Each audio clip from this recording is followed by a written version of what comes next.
हमारे विभिन्न ज्ञानवर्धक कार्यक्रम देखने के लिए आप हमें अभी सब्सक्राइब करें, बेल आइकन को प्रेस करें ताकि आप देख सकें हमारा कार्यक्रम सबसे पहले।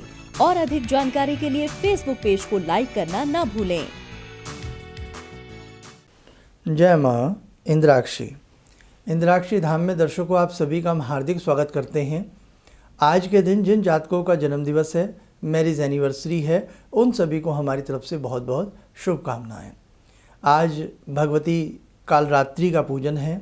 भगवती कालरात्रि को क्या भोग लगाया जाता है और साथ में ही कढ़ाई पूजन का क्या महत्व है, सारी चर्चा इस अंक में हम आपको बताएंगे। आइए आज का पंचांग देख लेते हैं। 19 अप्रैल सन 2021 दिन सोमवार, चैत्र मास, शुक्ल पक्ष, संवत 2078। तिथि सप्तमी है, नक्षत्र पुनर्वसु, राहु काल 7:30 से 9, दिशा शूल, पूर्व दिशा। भगवती कालरात्रि भगवती के 9 स्वरूपों में सप्तम स्वरूप है। कल भगवती के अष्टम स्वरूप की हम पूजन करेंगे, महागौरी का। बहुत लोग अष्टमी करते हैं, बहुत लोग घर में नवमी करते हैं। अष्टमी में जो लोग अष्टमी करते हैं तो अष्टमी में ही कन्या का पूजन किया जाता है और अष्टमी में ही कढ़ाई का पूजन किया जाता है और जो कलश आपने भर के रखा है उसका विसर्जन किया जाता है। अब सबसे पहले आज जो भगवती का कालरात्रि का स्वरूप है उसको हम पढ़ देते हैं। आप भगवती कालरात्रि में अपने मन को साधक प्रवृत्ति में ले आएँ और यहाँ से हम भगवती का स्वरूप आपको दिखा रहे हैं, उस पर आप अपना दृष्टि रखें और अच्छे से कालरात्रि का मने निर्मन आप चिंतन करें। नवरात्र के 7वें दिन माँ कालरात्रि की उपासना की जाती है। आपका रंग घने अंधकार की तरह एकदम काला है, सिर के बाल बिखरे हुए हैं, गले में विद्युत की तरह चमकने वाली माला है। आपके 3 नेत्र हैं, आपका वाहन गर्दभ है। आपका स्वरूप देखने में यद्यपि भयानक है तथापि यह सदैव शुभ फल देने वाला है, भक्तों का कल्याण करने वाला है। इसी से इनका नाम शुभंकरी भी है। इनके ध्यान पूजन से साधक का शुभ भविष्य प्रशस्त होता है। साथ ही इनके पाठ से साधक की अनेकों इच्छाएं पूर्ण होती हैं। ये भगवती का स्वरूप है। इसी के साथ साथ हम आपको क्या भोग आज के दिन भगवती को अर्पण किया जाता है वो भी हम आपको बता देते हैं। आज सप्तमी के हिसाब से भगवती को गुड़ प्रिय है। आप गुड़ सभी के घर में सुलभ होता है, आप गुड़ का भगवती को भोग लगाएं। और यदि हम दिन की बात करें तो दिन आज सोमवार है। सोमवार के हिसाब से भगवती को दूध का भोग लगाया जाता है। सबसे अच्छा है आप गुड़ वाला दूध भगवती को भोग लगा दें। गुड़ का भी भोग लग गया, दूध का भी भोग लग गया। घर में छोटी कन्या है तो कन्या को वो प्रसाद रूपेण दे सकते हैं, नहीं तो घर में हम जितने भी लोग हैं सभी प्रसाद रूप में वो गुड़ या दूध हम ले सकते हैं। इसी के साथ साथ कल भगवती के स्वरूप को हम क्या भोग लगाएंगे, महागौरी के स्वरूप को, वो भी आप लोग लिख लें। कल अष्टमी है। भगवती को अष्टमी के दिन नारियल का भोग सर्वप्रिय है, तो आप नारियल की गिरियाँ निकाल करके भगवती को भोग लगाएं। और साथ में दिन कल मंगलवार है, मंगलवार के दिन भगवती को केला पका हुआ अर्पण किया जाता है। समझ में आ गया। अब हमारे साधक एक ध्यान और रख लें, 4 नवरात्र होते हैं, 2 गुप्त नवरात्र हैं और 2 जो नवरात्र चैत्र और आश्विन के आते हैं। चाहे गुप्त नवरात्र हों, चाहे ये आश्विन और चैत्र के नवरात्र हों, जो भोग तालिका हमने आपको बताई है नैवेद्य की, वो ज्यों के त्यों रहेगी। इसके अलावा आप अपने दैनिक जीवन में भी बिना नवरात्र के भी भगवती को साधते हैं, उनका पूजन करते हैं, तो उस समय भी आपको तिथि के हिसाब से भी यही भोग लगाएं, बहुत अच्छा रहेगा। दिन के हिसाब से भी इसी भोग को लगाएं, बहुत अच्छा रहेगा। और एक भोग और होता है नैवेद्य, जो होता है महीनों के हिसाब का, वो मैंने अभी छोड़ा है। अभी आप केवल तिथि और दिन का हिसाब ही रखें। इसी के साथ साथ पाठ की हम बात करते हैं। सप्तम नवरात्र तक हमने विधि बताई थी कि हमारे सारे के सारे पाठ पूर्ण हो जाते हैं। अब कल अष्टमी है, जिन साधकों का आज पाठ पूर्ण हो जाएगा वो क्या करें, अष्टमी में अगर आप नवमी करना चाहते हैं तो कल दिन में सिद्ध कुंजिका पढ़ लें, देवी अथर्व शीर्षम पढ़ लें, 32 नाम पढ़ लें, ऐं ह्रीं जो मंत्र है भगवती का निवारण मंत्र है उसे आप पढ़ लें, ठीक है। और जो फिर नवमी आपको करनी है तो आप नवमी कर लें। कलश को नवमी के दिन ही वहाँ से विसर्जित किया जाता है। जो लोग कल अष्टमी करेंगे कन्या घर में आएँ, हालांकि समय ऐसा चल रहा है कि कन्याएं नहीं मिल पाती हैं, तो आप पंच कन्याओं के नाम से या सप्त कन्याओं के नाम से जो भी कुछ आप निकालना चाहते हैं वो निकालें। प्रयास करें कि कम से कम हमें 3 कन्याएं तो मिल ही जाएं। उनका हम पूजन करें, पैर धुलाएं, हाथ धुलाएं, तिलक लगाएं, जो भी हम प्रसाद बनाते हैं वो भोग लगाएं। अब हम कढ़ाई का कैसे पूजन करते हैं ये ध्यान रखें आप। जब आप प्रसाद बनाएं, यानी कि हलवे का प्रसाद बनता है अष्टमी में, हम जब प्रसाद बनाएं तो प्रसाद बनाते समय हम भगवती के किसी भी मंत्र को उच्चारित कर रहे हों, क्योंकि देखो अन्न में भगवान का वास होता है। कहते हैं ना, भोजन जो है ये भगवान की कृपा से प्राप्त होता है और भोजन भी भगवान का ही स्वरूप माना जाता है। तो जब आप प्रसाद बनाएं उस वक्त आप भगवती के किसी भी मंत्र को, जिस मंत्र को आप प्रतिदिन पढ़ती हैं या पढ़ते हैं, उस मंत्र को पढ़ते रहें। और जब आपका प्रसाद बन करके तैयार हो जाए तब आप तिलक लें, मौली का टुकड़ा लें, जिसे हम कुछ खमनी भी कहते हैं, कुछ मौली कहते हैं अपनी अपनी भाषा में, रक्षा सूत्र भी उसे कहते हैं। उसे लें, कढ़ाई के दाहिनी तरफ आप हल्का सा तिलक करें और मौली बांध दें, यानी कि उस अन्न को भी हम पूज रहे हैं जो अन्न हमें भगवती को भोग लगाना है।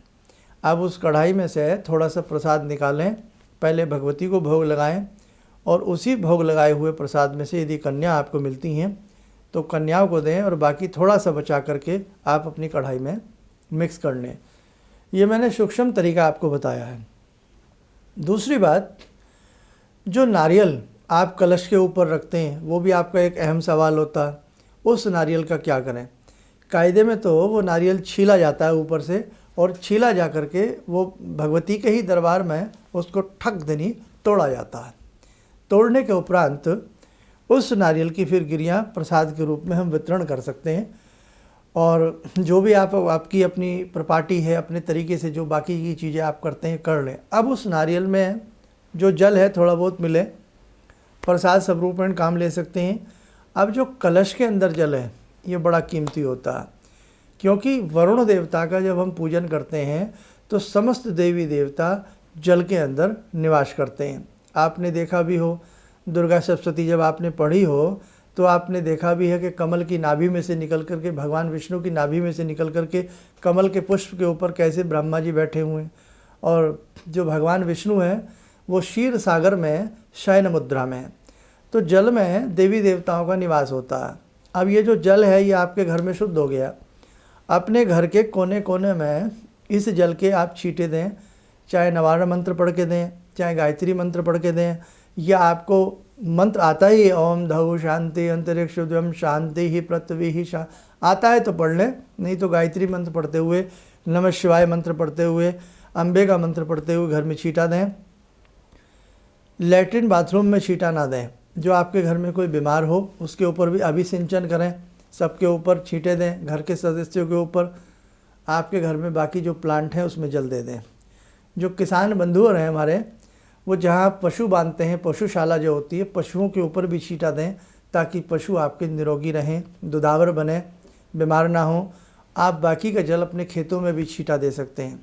अब एक सवाल और उठता है, जो उसमें हमने जौ बोए हैं, बहुत लोग खेती भी करते हैं, जौ बीजते हैं, इसे हम जयंती कहते हैं। ये थोड़ी थोड़ी जयंती वैसे तो कायदे में आश्विन के नवरात्रों में ज़्यादा की जाती है, लेकिन इन नवरात्रों में भी यदि आपने की है, छोटी छोटी जयंती अपने सभी जो देवी देवता हैं उन्हें रखें, बच्चों की पुस्तकों में रख सकते हैं, या अगर जो नवमी में भी आप उस जयंती को उठा सकते हैं। बाकी तो इसका जो प्रचलन है ये कई रूपों में किया जाता है, वो मैंने अपने अनेकों कार्यक्रम में बताया है। इस जयंती में दूध जैसी जयंती अगर कोई निकल आए, बिल्कुल सफ़ेद दूध जैसी, वो जयंती बहुत शुभ मानी जाती है। तिलक करके भगवती का आशीर्वाद समझ के चांदी की डिब्बे में या किसी डिब्बे में गल्ला लौका तिजोरी में रखें, हमेशा धन धान्य की बरकत बनी रहती है। भगवान राम जब अयोध्या लौटे, उस उत्सव में भी आपको मालूम ही है कि राम जयंती में भगवान राम का बड़ा अच्छे से जयंती से स्वागत किया गया।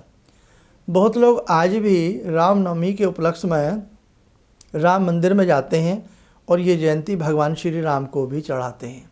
ये अपने आप में बहुत शुभ मानी जाती है। ऋषियों का कहना है और बहुत ऐसे अनुभव सिद्धों का कहना है, ये जयंती जितनी हरी भरी घर में होती है उतना ही उस वर्ष का अनुमान लगाया जाता है। एक ज़माने में हमारे किसान भाई भी इस जयंती को जब बोते थे, उसी से अपनी आगामी फसल का अंदाज़ा निकाल लेते थे कि हमारी फसल आने वाले समय में कैसी होगी, है ना। लेकिन आप लोग वहम मत करिए, ये पूरा कलयुग है, कलिकाल है, राक्षस नाम का संबंध बैठा है। कई बार आपकी जयंती को चूहा कुतर देता है, कई बार आप जो जौ लाते हैं वो घटिया किस्म के होते हैं। तो मन में किसी तरह का वहम मत लाना कि हमारे जौ नहीं हुए, हमारी खेती नहीं हुई तो कहीं नुकसान ना हो जाए। इस प्रकार की अनगढ़ बातें कदापि मन में ना लाना। अब क्या और बताएं, कड़ा की बात कर दी। हाँ, 32 नाम, भगवती के 32 नामों को जो व्यक्ति जपता है अनंत गुना सुख मिलता है। और 32 नामों में ही शक्कर, सफ़ेद तिल, देसी घी मिला करके जो 32 नामों में स्वाहा लगा करके यज्ञ करता 1 वर्ष तक या 6 महीने तक या 3 माह तक, उसे भी विभिन्न प्रकार के लाभ मिलते हैं। आपने दुर्गा सप्तशती पढ़ी। दुर्गा सप्तशती में वैश्य और समाधि जहाँ से प्रारंभ होती है, ये किस प्रकार से उन्होंने निराहार रहकर अंत में तो वो अपने रक्त का प्रोक्षण करने लगे। यानी कि ऐसी भक्ति उन्होंने की उस युग में, तब जाकर के भगवती का साक्षात्कार उन्हें हुआ, भगवती से अनुदान उन्हें प्राप्त हुआ। तो इसीलिए मेरे साधकों, नर्वस मत होना। 8 दिन में हम जो उछल कूद करते हैं, जितनी हम भक्ति करते हैं, वो जाया तो नहीं जाएगी, जाएगी तो शुभ कर्म में ही। लेकिन आप कई बार कुछ लोग ऐसे होते हैं कि हमारे घर में नवरात्र आए, नुकसान हो गया, ऐसा हो गया, तो कदापि मन में इस प्रकार की बातें मत लाना। अपनी भक्ति को अच्छे से करते रहना। निश्चित आपको एक ना एक दिन आपकी भक्ति का फल अवश्य मिलेगा। चादर जितनी गंदी होती है, मैली होती है, उसे उतनी ही बार धो करके उसे साफ़ किया जाता है। ऐसे ही हमारी आधे से ज़्यादा भक्ति तो हमारे बुरे कर्मों को वाश करने में ही चली जाती है। अब इससे ज़्यादा हम आपसे क्या कहें। आइए, समय हो चला है आज की ध्यानमाला का। भगवती कालरात्रि की 2 मिनट के लिए हमारे संग साधना करें। ॐ सिन्दूरारुणविग्रहां त्रिनयनां माणिक्यमूलस्फुरात् स्तारानायकशेखरं स्मितमुखी भापेन वक्षोरुवां पाणिभ्यामलपूर्णरत्नचषकां रत्नोत्परां बिभ्रति सौम्यां रत्नगटस्थरक्तचरणां ध्यायेत् पराम् अम्बिकां खड्गं चक्रगदेषु चापपरिगान् शूलम्बुशोण्डिं शिरा शङ्खं संदधतीं करे स्त्रीनयनां सर्वाङ्गभूषावृतां नीलासमद्युतिमास्य पाददशकां सेवे महाकालिकां यामास्तो स्वपितैहरो कमलजो हन्तुं मधुं कैटवं विद्युद्दामसमप्रभां मृगपते स्कन्दस्थितां भीषणां कन्या विहकरवालखेटविलसा धस्ताविरासेवितां हस्तेश्चक्रगदाशिखेटविशिखां चापं गुणं तर्जनीं विप्राणामलिलात्मिकां शशिधरां दुर्गां त्रिनेत्रां भजे। कवच बना लें, ध्यान करें, भगवती का अनुग्रह हम सबके ऊपर बरस रहा है।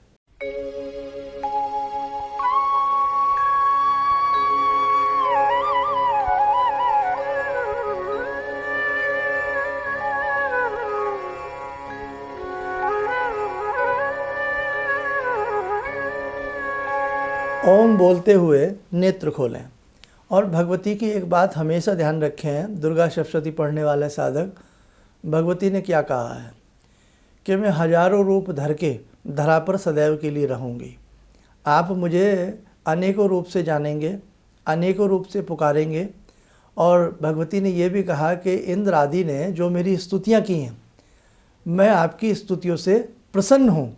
और एक बात और कही गई है कि जो मेरे इन सब रूपों का चिंतन करता है, अष्टमी और नवमी में जो मेरे प्रति व्रत रखता है, मेरी पूजा करता है और मेरे दुर्गा सप्तशती के अध्यायों को पढ़ता है, मैं सदैव के लिए उस घर में निवास बना लेती हूँ। मैं उस घर को कदापि नहीं त्यागती। जिस मंदिर में, जिस प्रांगण में, जिस क्षेत्र में मेरा नाम लिया जाता है, मेरे नाम का होम किया जाता है, मैं सदा के लिए वहाँ वास करती हूँ। समझे? तो इसलिए बिल्कुल बहुत अच्छे से करना, कहीं भी आपको किसी तरह की मन में कोई ऐसी बात मत लाना। और देखो, माँ है, माँ शब्द ही ऐसा होता है, जब बालक पुकारता है तो माँ आती ही आती है। आपसे संस्कृत नहीं आती, मन मत मसोसना, भगवती सारी भाषाएं जानती है। माँ अपने बच्चे की सारी भाषाओं को समझती है, इसलिए जैसा भी आपसे बन पड़े आप कीजिएगा। और जिन जिन साधकों की इस नवरात्र में हमारे यहाँ वैदिक जन्म पत्रिकाएँ बनने के लिए आई हुई हैं या आ रही हैं, हम समय पर सबकी पहुँचाने का, बताने का, सबसे बात करने का अच्छे से प्रयास करेंगे। और कल अष्टमी आप बहुत अच्छे से कीजिएगा, और जो नवमी करते हैं वो नवमी करें। तो कल अष्टमी में भी कुछ नवमी के बारे में हम आपको बताएंगे। इन्हीं शब्दों के साथ हम अपनी वाणी को विराम देते हैं। जय माँ कालरात्रि। जहाँ तक मेरा व्यक्तिगत अनुभव रहा है, मैं फर्श पर पढ़ा था, आज गुरुजी की कृपा से अर्श पर हूँ।